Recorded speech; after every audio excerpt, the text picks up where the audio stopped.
வணக்கம். இன்னைக்கு நவம்பர் 14, 2025. நீங்க ரொம்ப நாளா எதிர்பார்த்துட்டு இருந்த கோவையின் பிரம்மாண்டமான நகர திருவிழா இன்னைக்கு தொடங்குது. ஆமா. நீங்க எங்களோட பகிர்ந்துகிட்ட கோவை விழா 2025 பத்தின அதிகாரப்பூர்வ தகவல்கள், ரிப்போர்ட்ஸ், என்னென்ன நிகழ்ச்சிகள் இருக்குன்னு எல்லாத்தையும் வச்சு இது கூட என்ன இருக்குன்னு கொஞ்சம் ஆழமா பார்க்க போறோம். ஆமா. இது வெறும் ஒரு கொண்டாட்டம் மட்டும் இல்ல. இந்த இன்ஃபினிட்டி பதிப்பு அது ஒரு பெரிய மக்கள் இயக்கமா எப்படி மாறுது, இதுக்கு பின்னாடி இருக்கிற வியூகங்கள் என்ன, இதோட உண்மையான முக்கியத்துவம் என்னங்கறத உங்களுக்கு புரிய வைக்கிறதா எங்க நோக்கம். சரி, வாங்க அத பத்தி விரிவாக பேசுவோம். ம். முதல்ல இந்த பேர் எடுத்துக்குவோம்.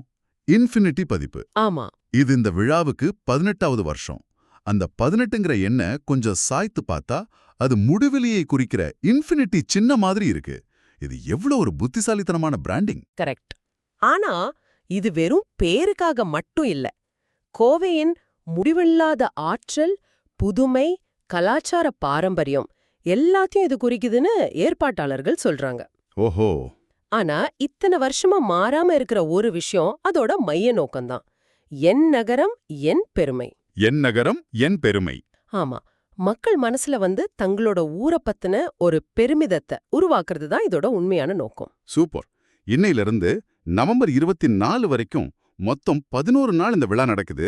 நீங்க அனுப்புன தகவல் படி 18 முக்கிய நிகழ்வுகள், அப்புறம் 150க்கும் மேற்பட்ட நிகழ்ச்சிகள் இருக்கு. ஆமா, 150க்கும் மேல. இவ்வளவு பெரிய ஒரு விழாவை நடத்துறதுக்கு பின்னாடி யார் இருக்கா? இது ஏதோ ஒரு அமைப்பு மட்டும் செய்யற வேலை மாதிரி தெரியலையே. நீங்க சொல்றது சரிதான். இதோட வெற்றிக்கு காரணம் ஒரு ட்ரிபிள் ஹெலிக்ஸ் மாடல்னு சொல்லலாம். Triple helix? ஆமா. ஒரு 3 கால் ஸ்டூல் மாதிரி யோசிச்சுக்கோங்க. ஒரு கால் இல்லைன்னா மொத்தமா கவிழ்ந்துடும். சரி. முதல் கால் அமைப்பு. இந்திய தொழில் கூட்டமைப்போட CII ஓட ஒரு அங்கமான யங் இண்டியன்ஸ் கோவை பிரிவு தான் இதை முன்னெடு நடத்துறாங்க. ஓகே. அவங்களோட தற்போதைய தலைமை மற்றும் 2009 இதை ஆரம்பிச்ச நிறுவனர் சங்கர் வரதராஜர்னு ஒரு பெரிய டீம் இதுக்கு பின்னாடி இருக்கு. ஓகே. அப்போ 2வது 3வது கால்கள்? 2வது கால் அரசாங்கம், மாவட்ட நிர்வாகம் மற்றும் கோவை மாநகராட்சியோட முழு ஆதரவு இல்லாம இது சாத்தியமே இல்ல. ஆமா, அது இல்லாம முடியாது. உள்கட்டமைப்பு, அனுமதிகள்னு எல்லாத்துக்கும் அவனதான் உதவி செய்றாங்க. 3வது கால் தனியார் துறை. கிருத்திரால் காளிதாஸ் ஜுவல்லர்ஸ் மாதிரி பெரிய நிறுவனங்கள் நிதி உதவி பண்றாங்க. இந்த 3 தூண்டுகளை ஒன்னா சேர்ந்தா மட்டும்தான். இவ்வளவு பெரிய ஒரு மக்கள் விழாவை ஒவ்வொரு வருஷமும் வெற்றிகரமா நடத்த முடியும். கரெக்டா சொன்னீங்க. இப்போ இன்னைக்கு நடந்த தொடக்க விழாவுக்கு வருவோம். கோடிஷா பக்கத்துல இருக்கிற பார்க் மைதானத்துல பிரம்மாண்டமா நடந்திருக்கு. MP கணபதி ராஜ்குமார், மாவட்ட ஆட்சியர் பவன்குமார்ஜி, கிரியப்பன் அவர்னு நிறைய பெரிய தலைகள் வந்திருக்காங்க. ஆனா எனக்கு ரொம்ப சுவாரஸ்யமா பட்டது விழா தொடங்கிய விதம். ஒரே நேரத்துல 2 முற்றிலும் வித்தியாசமான நிகழ்வுகள். ஆமா, அது ஒரு திட்டமிட்ட முடிவு. ஒரு பக்கம் கோவையின் தொழில் மற்றும் உற்பத்தி பாரம்பரியத்தை கொண்டாடுற மாதிரி விண்டேஜ் கார் பேரணி. ஆஹா. 1920 1960 வரைக்குமான 48 பழங்கால கார்கள் காஸ்மோபாலிட்டன் கிளப்ல இருந்து அணிவகுத்து வந்தது பார்க்கவே பிரமிப்பா இருந்திருக்கும். நிச்சயமா. அது ஒரு பக்கம்னா, இன்னொரு பக்கம் ராலி ஃபார் ரெசிலியன்ஸ்னு ஒரு நடைப்பயணம். ஆமா. இதுல பள்ளி மாணவர்கள், சிறப்பு தேவையுடைய மாணவர்கள்னு கலந்துகிட்டு குழந்தைகள் உரிமைகள் பத்தின விழிப்புணர்வை ஏற்படுத்தியிருக்காங்க. இதுல ஒரு ஆழமான செய்தி இருக்கு இல்லையா? நிச்சயமா. ஒரு பக்கம் செல்வத்தையும் தொழில் வரலாற்றையும் கொண்டாடுறோம், இன்னொரு பக்கம் சமூக பொறுப்பையும் அடுத்த தலைமுறையும் முன்னிறுத்துறோம். ஆமா, இதுதான் நாங்க எங்க கடந்த காலத்தை பத்தி பெருமைப்படுறோம். ஆனா அதே அளவுக்கு அனைவரையும் உள்ளடக்கிய ஒரு எதிர்காலத்தை உருவாக்குறதுலயும் உறுதியா இருக்கும்னு நாளே ஒரு பெரிய ஸ்டேட்மெண்ட் வைக்கிறாங்க. மிகச்சரியா சொன்னீங்க. இந்த 2ம் தான் கோவையின் அடையாளம். தொழில் வளர்ச்சி, அதே சமயம் சமூக அக்கறை. இந்த 2 முகத்தையும் தொடக்கத்திலே பதிவு செஞ்சுட்டாங்க. இதுதான் இந்த விழாவோட அடிப்படை தத்துவம். இப்போ நீங்க அனுப்புன அட்டவணையில இருக்கிற 150க்கும் மேற்பட்ட நிகழ்ச்சிகளை பார்க்கும்போது ஒரு சாதாரண மனுஷனுக்கு கண்டிப்பா குழப்பம் வரும். எங்க போறது, எதை பார்க்கறதுன்னு.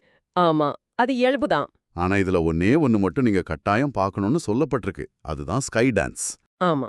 நகரத்தின் மிகப்பெரிய ப்ரொஜெக்ஷன் மேப்பிங் ஷோன்னு சொல்றாங்க. ப்ரொஜெக்ஷன் மேப்பிங்னா அது என்னது?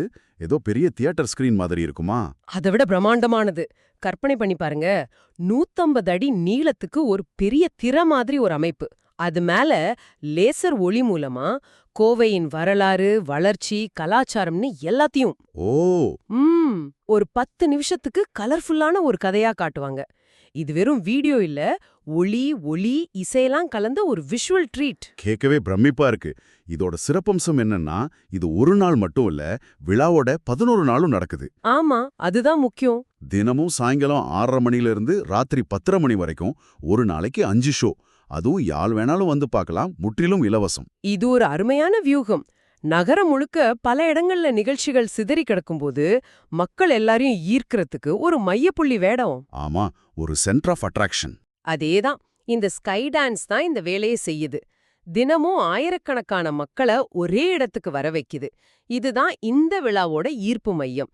இந்த ஒரு விஷயம் இல்லைன்னா விழா பல துண்டுகளா சிதறி போன மாதிரி ஒரு உணர்வு வந்திருக்கும். அப்போ இந்த ஸ்கை டான்ஸ் தான் எல்லாரையும் உள்ள இழுக்கிற ஒரு காந்தம். சரி, உள்ள வந்த பிறகு இந்த விழா வெறும் ஒரே நிகழ்வு இல்ல. இத பல பிரிவுகளா கோர்னு பிரிச்சிருக்காங்க இல்லையா? ஆமா ஆமா. அதுல ரொம்ப கோவைக்கு உரித்தான ஒரு விஷயத்துல இருந்து ஆரம்பிப்போம். டெக்னாலஜி. சரி, அது டெக் கோர், அதாவது கோவை அறிவியல் மற்றும் தொழில்நுட்ப விழா அல்லது CSTF 2.0. ஓகே. இது நாளைக்கும் நாளை மறுநாளும், அதாவது நவம்பர் 15, 16 தேதிகள்ல கொடிசியாவுல நடக்குது. இதுல 37க்கும் மேற்பட்ட தொழில் நிறுவனங்கள், 70க்கும் மேற்பட்ட பள்ளி கல்லூரி மாணவர்களோட கண்டுபிடிப்புகள்னு வைக்கிறாங்க. வாவ். ஆட்டோவாலி, ரோபாட்டிக்ஸ் மாதிரி பிரிவுகள் எல்லாம் மாணவர்களையும் தொழில்துறையையும் நேரடியா இணைக்கிற ஒரு பாலமா இருக்கு. அடுத்து அட்ரினலின் கோர். இது பேர்லே வேகம் இருக்கு. ஆமா, கோவை இந்தியாவோட மோட்டார் ஸ்போர்ட்ஸ் தலைநகரம்னு சொல்றதுக்கு இது ஒரு உதாரணம். கோகார்ட் பந்தயம், பைக் ஸ்டண்ட்ஸ்னு வேக பிரியர்களுக்கு இது ஒரு கொண்டாட்டம். சம. இறுதியா விழாவின் கலாச்சார இதயம். இங்கதான் அவங்களோட ஹப் அண்ட் ஸ்போக் மாடல் ரொம்ப தெளிவா தெரியுது. Hub and spoke. அதாவது பெரிய நிகழ்வுகளை ஒரு மைய இடத்துலயும் ஹப், மத்த நிறைய நிகழ்வுகளை நகரோட பல பகுதிகள்லயும் ஸ்போக்ஸ் நடத்துறது. இது ரொம்ப நல்ல ஐடியா. அப்போ நீங்க விழாவோட மையத்துல இருக்கணும்னு அவசியம் இல்ல, உங்க ஏரியாவுக்கே விழா வரும். கரெக்ட். உதாரணத்துக்கு ஆர்ட் ஸ்ட்ரீட்னு சொல்ற ஓவிய சந்தை ரேஸ் கோர்ஸ்ல நடக்குது. ஆமா, நவம்பர் 22, 23 தேதிகள்ல. அதே மாதிரி இசை மழைங்கிற இசை நிகழ்ச்சி பாடகர் பி. உன்னிகிருஷ்ணன் தொடங்கி வைக்கிறாரு. அது நகரோட 6 வேற வேற இடங்கள்ல நடக்குது. பாரம்பரிய விழா 11 இடங்கள்ல நடக்குது. இது போக பட்டிமன்றம், வைப்ஸ் ஆஃப் செட்டிநாடுன்னு செட்டிநாடு உணவு விழான்னு எல்லாமே இருக்கு. இது உண்மையிலே விழாவை மக்களோட வீட்டுக்கே கொண்டு போகுது. கரெக்ட். இந்த பரவலாக்கப்பட்ட அணுகுமுறை தான் இது வெறும் ஒரு குறிப்பிட்ட இடத்துல நடக்கிற கண்காட்சி இல்ல, இது ஒரு முழு நகரத்துக்கான திருவிழாங்கிற உணர்வை கொடுக்குது. சரி, இந்த டெக், வேகம், கலை, கலாச்சாரம் எல்லாம் ஒரு பக்கம் இருக்கட்டும். ஆனா நீங்க அனுப்புன தகவல்கள்ல என்ன ரொம்பவே ஈர்த்த ஒரு விஷயம் இருக்கு. சொல்லுங்க. அதுதான் இந்த விழாவோட சமூக உள்ளடக்கம். இது வெறும் பொழுதுபோக்குக்கான விழா இல்ல, இதுக்கு ஒரு ஆன்மா இருக்குன்னு தோணுச்சு. நிச்சயமா. அதுதான் இந்த விழாவோட வடிவமைப்பிலேயே இருக்கிற ஒரு அடிப்படை கொள்கை. சமூகத்துல நாம அதிகமா கவனிக்காத பின்தங்கிய குழுக்களுக்கு ஒரு பெரிய மேடை இந்த விழா அமைச்சு கொடுக்குது. அது வெறும் ஒரு பெயரளவிலான நிகழ்வா இல்லாம இல்லவே இல்ல, முக்கியமான நிகழ்வா நடத்துறாங்க.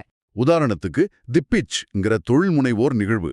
இதுல திருநங்கைகள் அவங்களோட தொழில் திட்டங்களை முன்வைக்கிறதுக்கு ஒரு சிறப்பு வாய்ப்பு கொடுத்திருக்காங்க. ஆமா. அதே மாதிரி மாற்றுத்திறனாளிகளுக்கான அல்டிமேட் பாராஸ்போர்ட்ஸ், மூத்த குடிமக்களை கொண்டாடுற பேரன்புன்னு பல நிகழ்வுகள். இது வெறும் சமூகம் மேல அக்கறை காட்டுறது மட்டும் இல்ல, அவங்களையும் இந்த கொண்டாட்டத்துல ஒரு முக்கிய பகுதியா மாத்துறது. அது மட்டும் இல்ல, சமூக சேவைக்கும் முக்கியத்துவம் கொடுக்கறாங்க.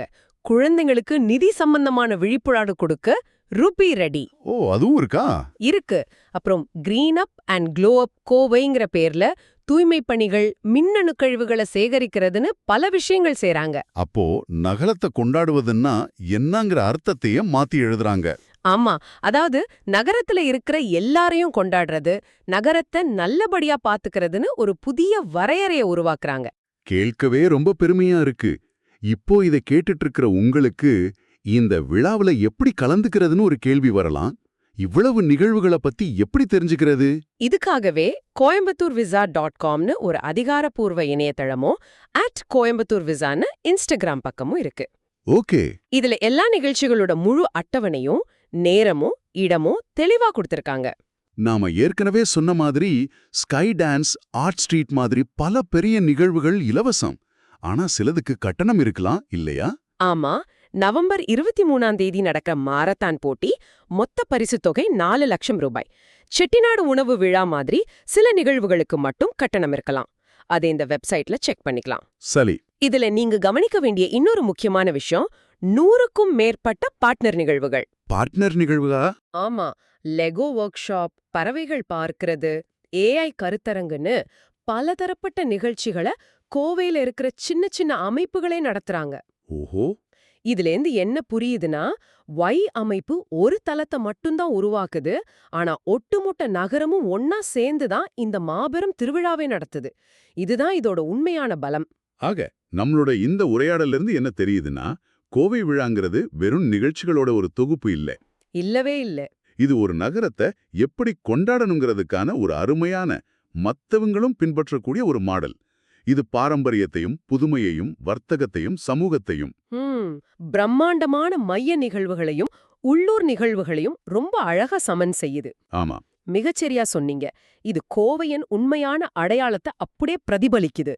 கோவை ஒரு தொழில்துறை புதுமையான நகரம், ஆனா அதே நேரத்துல ஆழமான சமூக பிணைப்பும் அக்கறையும் கொண்ட ஒரு ஊர். அதனால இன்ஃபினிட்டி பதிப்புங்கிற பேரு முடிவில்லாத சாத்தியக்கூறுகளை கொண்ட இந்த நகரத்துக்கு ரொம்ப பொருத்தமானது. நீங்க பகிர்ந்துகிட்ட தகவல்களை வச்சு இந்த விழாவை ஆழவா அலசிட்டோம். உங்களுக்காக ஒரு இறுதி சிந்தனை. சொல்லுங்க. ஒரு நகரத்தோட அரசாங்கம், பெரிய நிறுவனங்கள், சாதாரண மக்கள்னு எல்லாரையும் ஒரு திருவிழாவுக்காக இப்படி வெற்றிகரமா ஒன்னு சேர்க்க முடியுது. இதே கூட்டு முயற்சி மாதிரியை பயன்படுத்தி ஒரு நகரம் இதை விட பெரிய சமூக பிரச்சனைகளை தீர்க்க முடியாதா? நல்ல கேள்வி. குப்பை மேலாண்மை, போக்குவரத்து நெரிசல், இல்ல தண்ணீர் பற்றாக்குறை மாதிரி ஒரு சமூக இலக்கை நிர்ணயிச்சு வருஷம் முழுக்க இதே ட்ரிபிள் ஹெலிக்ஸ் மாடல்ல வேலை செஞ்சா அந்த விழா 2.0 எப்படி இருக்கும் யோசிச்சு பாருங்க.